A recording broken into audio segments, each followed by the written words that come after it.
ክርስትና መሰረቱ ባይዘወይ በእውነት ላይ የተመሰረተ ነው። ሐዋርያቶቹ አይተው ያረጋገጡትን አምላክ ነው የሰበኩት። ለዛ አምላክም ሕይወታቸው እስከ ማሳለፍ ድረስ ሰጥተውታል። ለዛ ነው እኛ የምንሰብከው አለ ያየነውን በጆሮአችን የሰማነውን የዳሰስነውን አምላክ ነው አለ ቅዱስ ዮሐንስ። ይቀጥላል። ሕይወት ተገለጠ አይተንማል እንመሰክርማለን አለ። ያየነውን ሕይወት ነው ምን መሰክረዋል።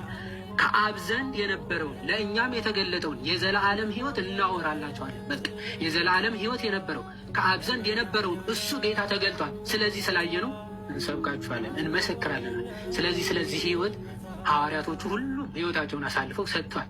ይህንን ያዩትን እውነት በአደባባይ ሲመሰክሩ ሁሉም በሰማዕትነት አልፈዋል። ኦኬ እንደውም አንዳንድ ክርስቲያኖች ኤቲስቶች ላይ ክርስቲያኖች የሚያነሱት አርጊመንት ይሉና ክርስቶስ ሳይነሳ እንደተነሳ አስመስለው ራሳቸውን አሳልፈው ሰጡ የሚባል አርጊመንት ምን ያክል ሞኝነት ነው ይላል። ኦኬ ላላዩት እውነት ሐዋርያቶቹ አሳልፈው ራሳቸውን አልሰጡም።